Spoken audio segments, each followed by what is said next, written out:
when the opportunity presented itself, we were able to move quickly in terms of securing the deal before we even went to the diligence. I mean, going deep is what is the electrical overhaul going to cost? What is the redevelopment of the plumbing? What is that cost going to be to make the upgrades necessary if we decide to go all mobile home?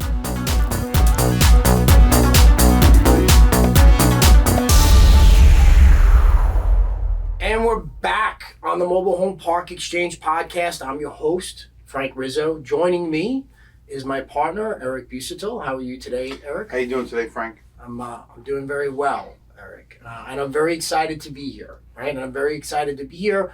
You know, the Mobile Home Park Exchange podcast, this is your source of truth when you want to find out information, you know, and the backstories of what it takes to own, to operate, to manage, to recapitalize one of your communities.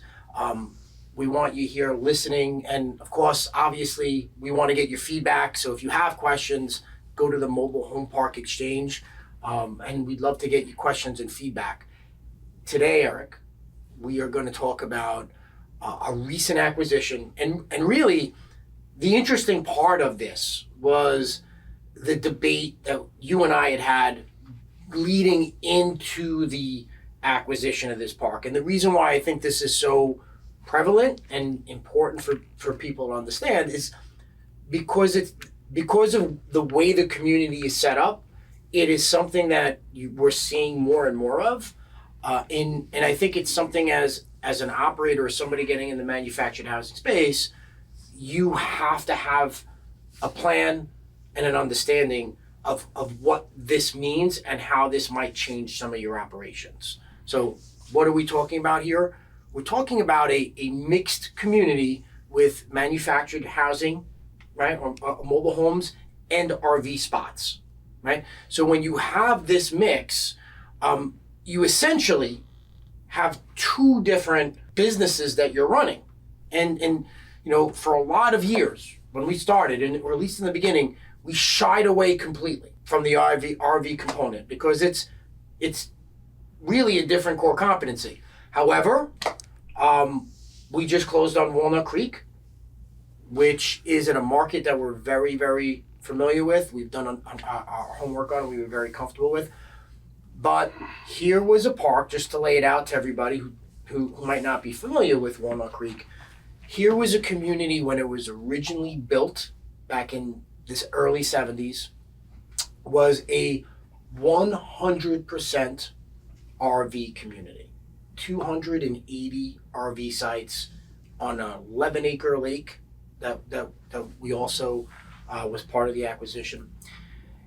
And over time, this is a multi-generational property, right? Went from grandfather to son, and now to the grandson, right? It transitioned from an RV park to a mix of RVs, seasonal RVs, and mobile homes. Just to backtrack a little bit, right? And it's not just with this property. I mean, our success, our partnership success, is that we're a little bit opposite. I mean, some would say we're total opposites, but we debate pretty much going into every project on what should be done there. And obviously we back that up with our diligence, our research, and this community required us, I mean, we were down there half a dozen times figuring out which way we wanted to go with the community. And now that we've acquired the community, you know, we know which way we're looking to go forward with it. And that comes with a lot of research that we did. And it's not just us taking a look at it. We hired a third-party company to come in and give us a rendering of what their thoughts are. Somebody who's a company that's very familiar with the manufactured and RV space together. They did a great job. We're finalizing, you know, the revisions on, you know, what the sections of this property is going to look like, and going into this, it's turning out to be a little bit different based on the layout that they provide us as to what we want to do. But him and I went back and forth on 100 different things. There's different sections of this community. This isn't just a 2-acre parcel. It's 70 acres, which There's an old section of the community, like Frank said, this property's, so many years old, and it originally was all RVs. And when you go into a town like this, people know this community as an RV park. People who live in the community, who've been there for a very long time. Oh, yes, this community was an RV park. This used to go on there. My grandparents used to go there. We used to summer there. There's different sections of the property. There's the old section. There's the old RV section, which has several hundred pedestals still sticking up out of the ground. And one of the biggest part of our debates was, are we going to rebuild what is there already, or are we going to reconfigure this property? Correct. Part of the debate on this was, as we, looked at, you have to break this down into segments. So you have to figure out, your infrastructure for the RVs, which is there existing. And now you start bringing in mobile homes, you're putting a strain on the existing infrastructure. Step one, right? So we already know going into this, right? And to back up a little bit, this was a deal that was, I don't want to say it was off market, but it wasn't widely marketed, right? So it was it was kind of closely held. The broker that had it was a local broker, did not have it anywhere else.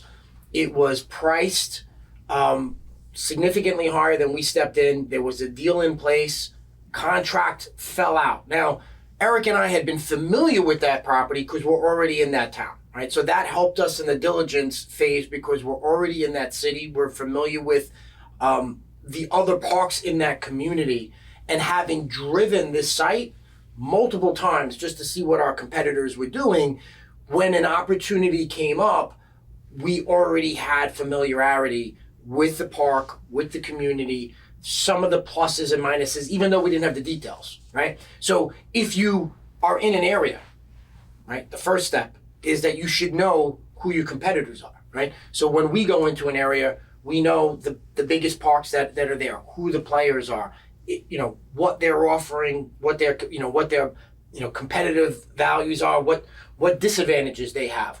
So when the opportunity presented itself, we were able to move quickly in terms of securing the deal before we even went to the diligence. So that was part of the groundwork that we had put in place probably 3 and 4 years ago, right? Just by doing that.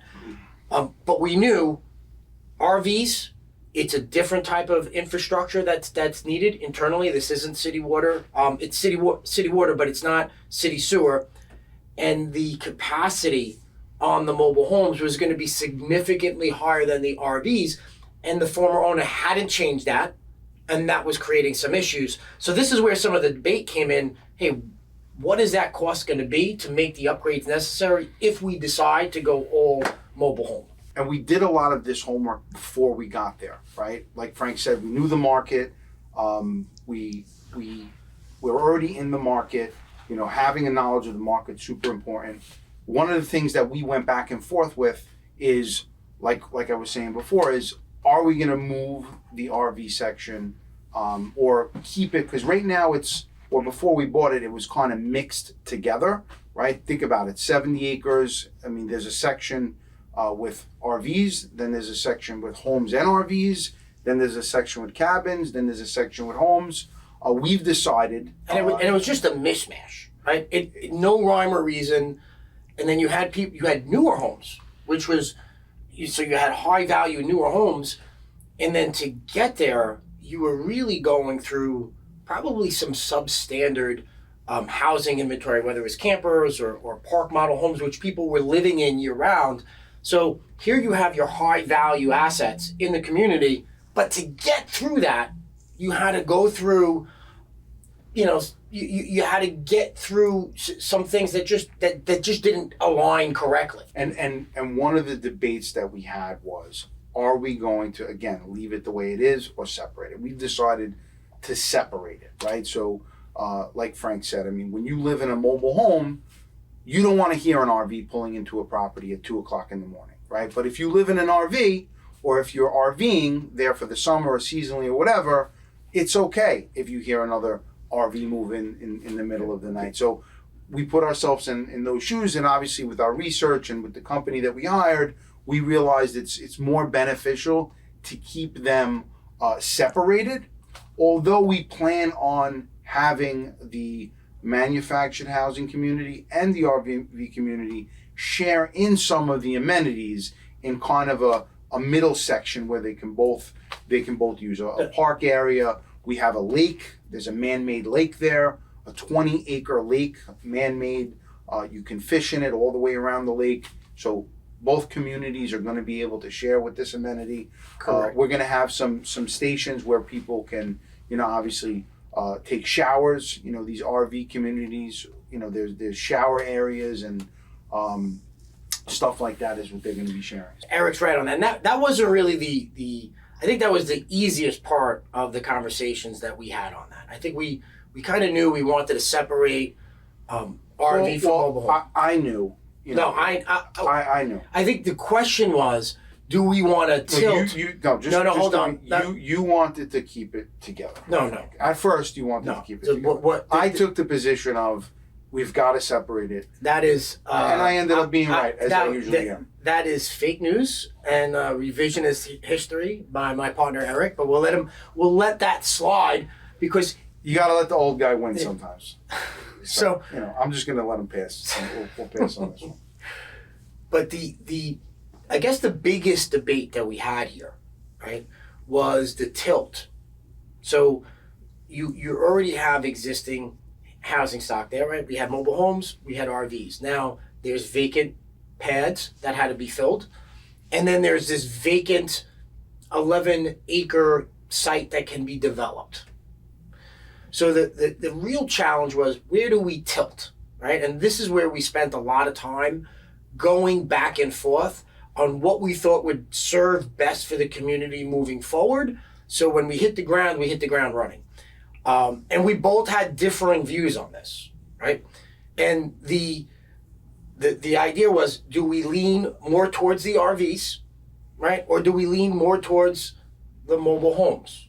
So Eric, what position did you take? My position was to use that open plane for RVs, right? At first, that was my position. And my position, and I think we vehemently debated this, was that we needed to keep this as a mobile home, tilted towards the mobile home section. But just to be 100% honest with you, Frank, my original position was to move all the RVs into that section and keep it separate from day one, right?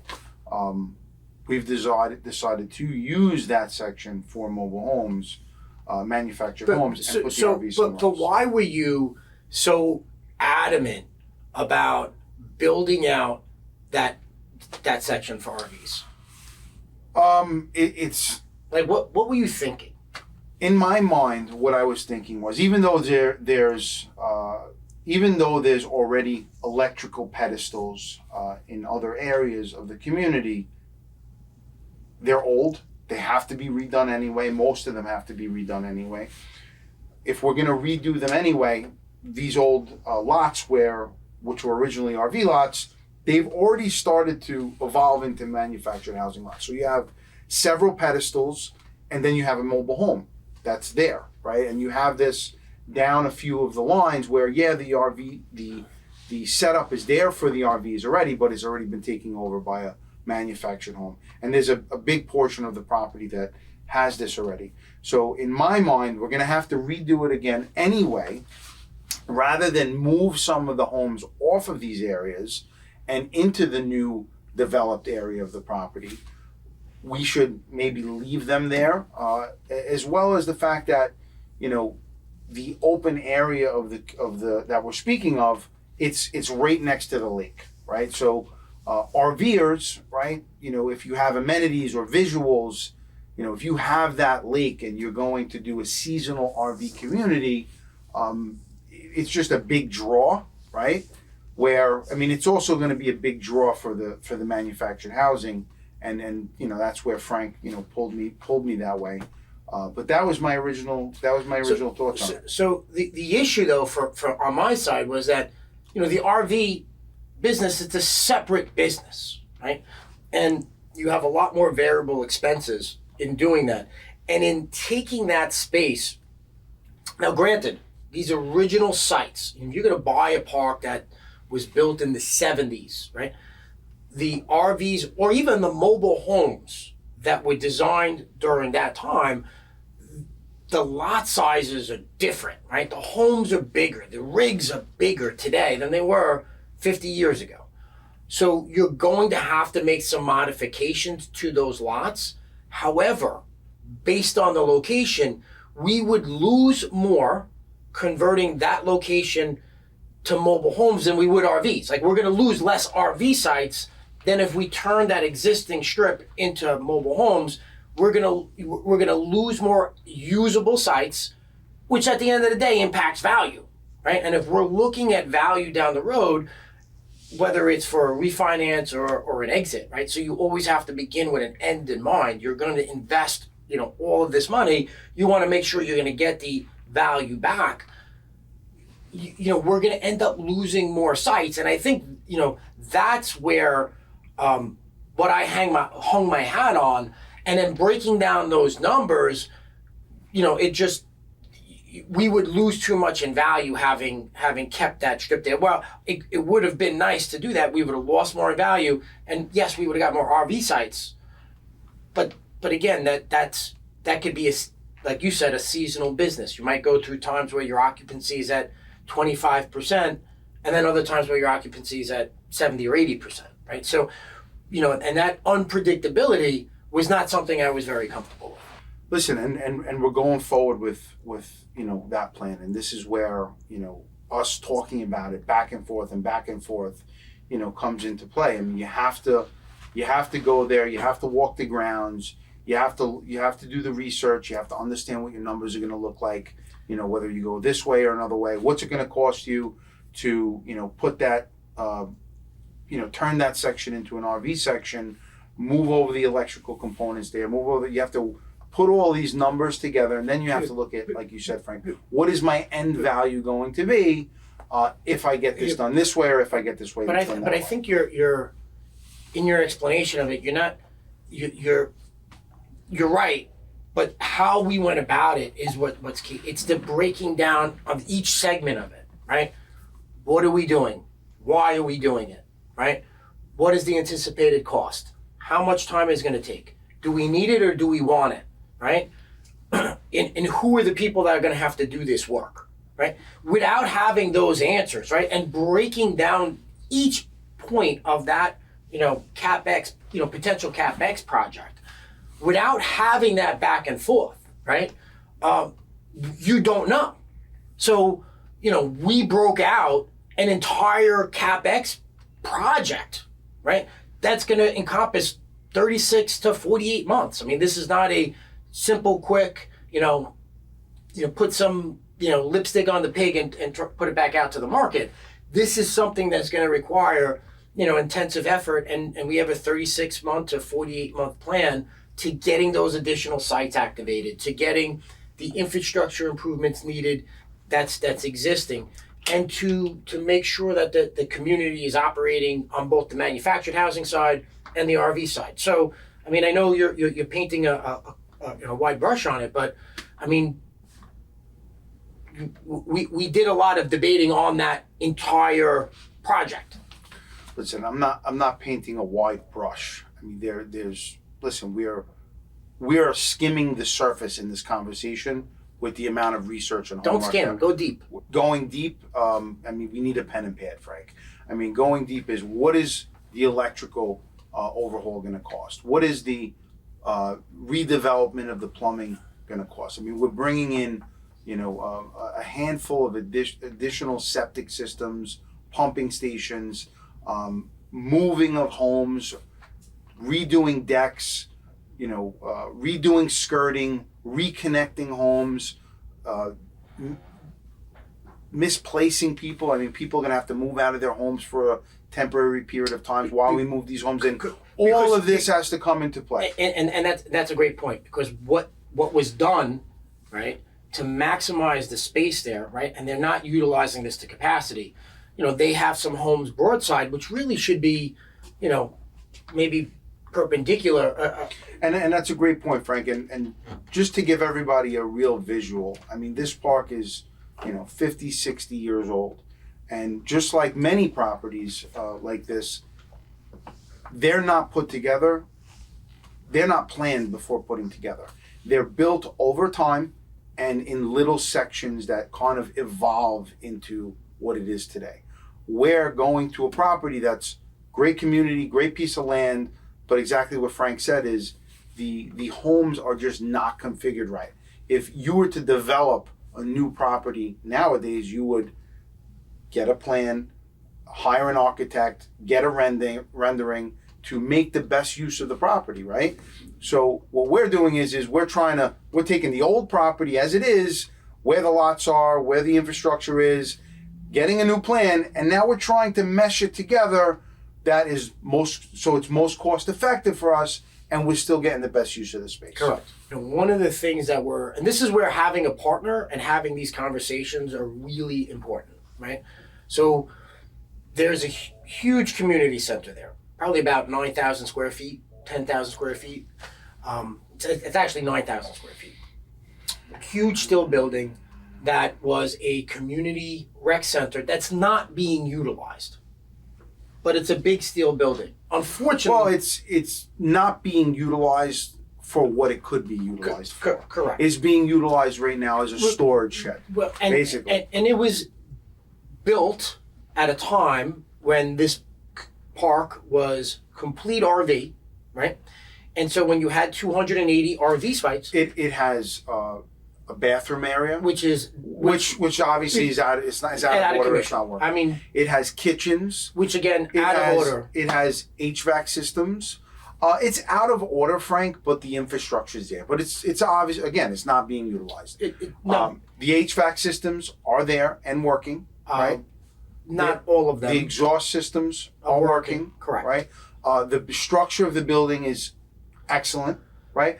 Could use a quick, facelift. There's nothing quick on a 9,000 square foot building. I mean, listen, it depends on what you want to do. Correct. If we wanted to keep it as a storage facility, utilize a certain portion of it, we could, Well, here's my point on it, right? Because before we get there and we jump ahead, where it was located when it was all RVs, it was a great spot because you're kind of in the center of the park.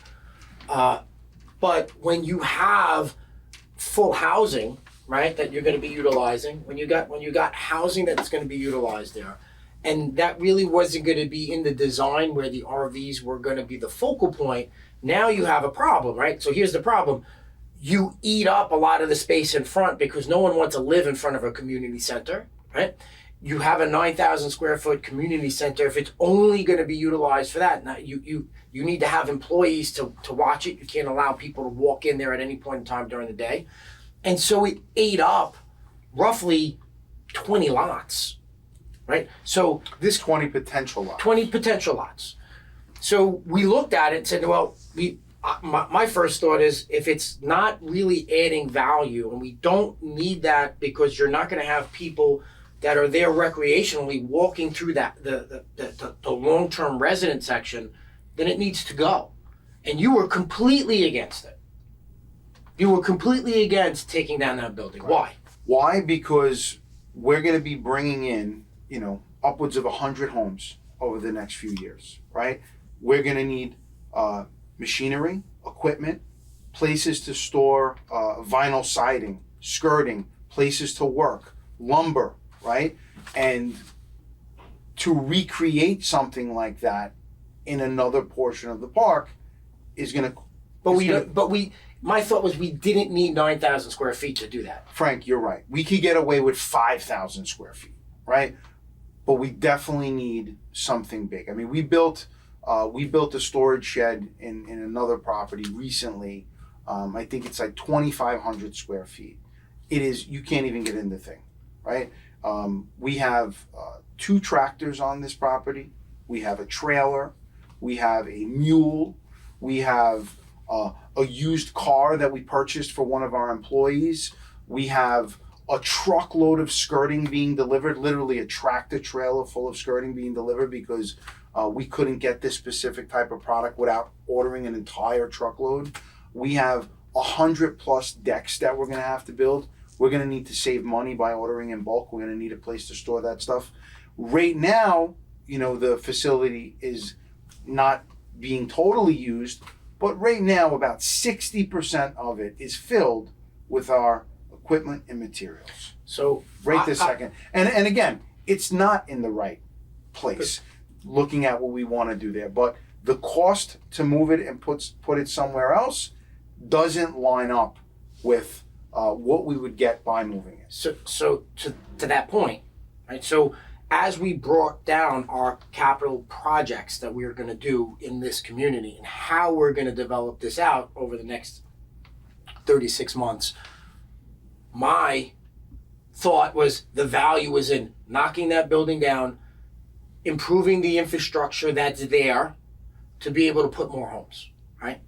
So your position was, we need that building for space, we need that for storage, and we could end up using that community facility at some point, and we're not going to be able to recreate that building. Now, understand, it's not just a steel building, it's 25, it's a pitched roof, 25 foot. It's an immense building. Knocking that building down would cost us anywhere between $50,000 and $60,000.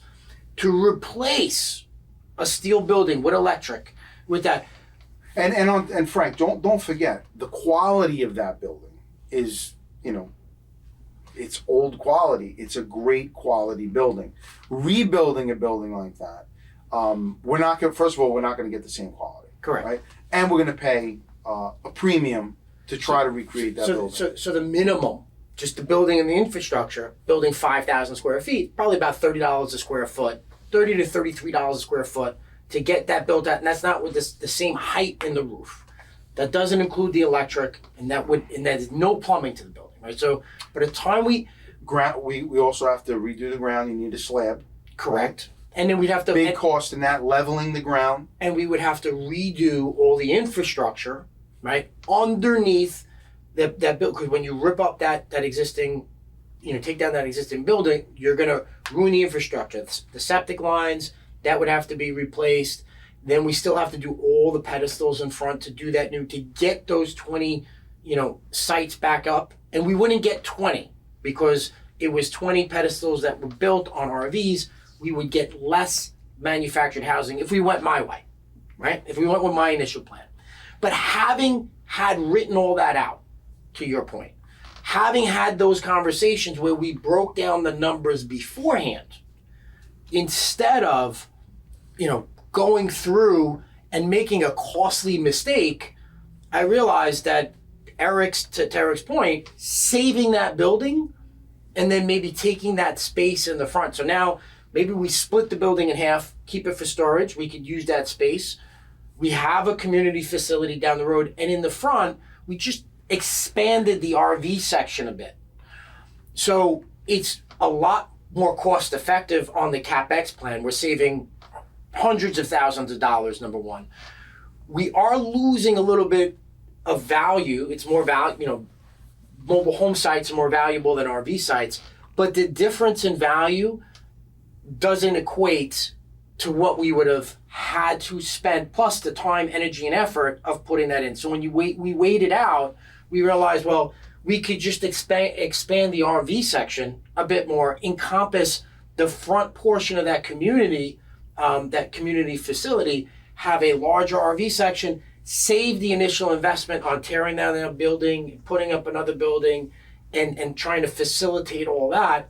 And we actually save on the infrastructure improvements we have to make. Now that line is workable right now, right? So we can basically take that section of the community and that's an easier move forward to say we've completed that line in that row. But again, that only happened because, and we went at each other on that because I was originally adamant of taking that building down.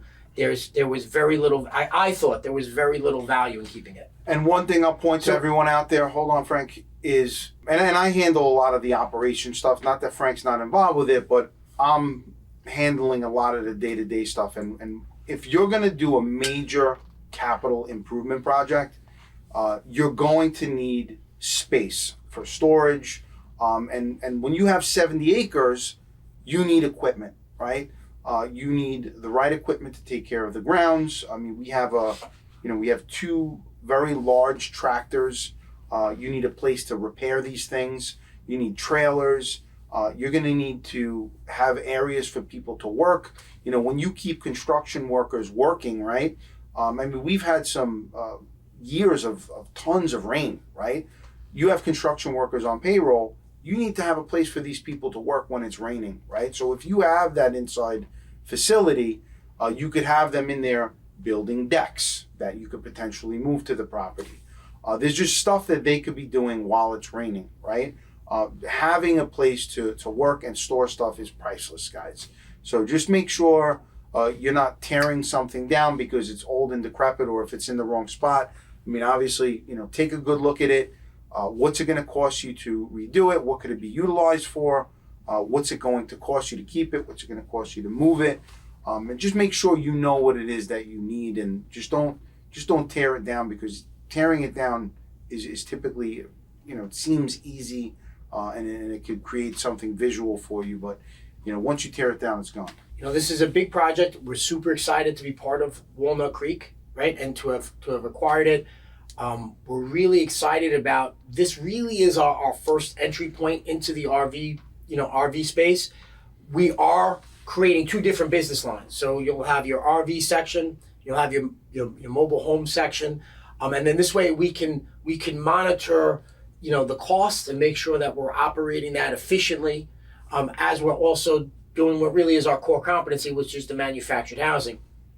So there's a lot of things that are going to happen. We'll probably have some more podcast episodes on maybe hits and misses that you have beforehand. But I think the huge takeaway from this is, one, knowing the market that you're already in will put you at a competitive advantage to come in and sneak in a deal where nobody else is there. And something that we haven't really talked much about, this deal was in place, or this was in contract, in place. It fell out because rates have risen, financing fell out. We were able to basically put in a very compelling lower offer where we felt we were getting in at a significant discount to market, and because we were able to execute quickly, we were then able to sit there and write out what our projected plans are and debate it. Right, and go back and forth vehemently to make sure that we had the right plan. Right, so we know what our next steps are. Obviously, things happen. I mean, it's a roadmap. It's not a Bible, right? So that we can kind of alter if something else happens, and then it's and this is something we'll discuss later. It's keeping your residents abreast of some of the changes that are going to be happening, because there was so much work that has to get done. There's so much work that's going to be done. You're going to be impacting people in some way, and it's just keeping them abreast as to what's going on. But I'm super excited about the project. I love the fact that we can debate issues like RV, mobile home, keep it, go it, and make it go. And at the end of the day, it's never personal. It's just business. Just business. Well, guys, thank you very much. I hope you enjoyed this episode. If you have any questions, feel free to catch us on the MHP Exchange. The main takeaway I get from this project that we're working on is, just make sure you don't hold anything back before you buy the property. I can't even tell you how many times we went back and forth with a dozen different subjects, and we came to middle grounds, and we based our decisions on numbers, the amount of time it was going to take us to do certain projects, and ultimately, we always go with what we think is going to be the best value creator. Absolutely. So thank you very much again. Thank you very much for tuning in. The MHPExchange.com, your source for all information regarding mobile home park and the mobile home park industry. Look forward to talking to you next time.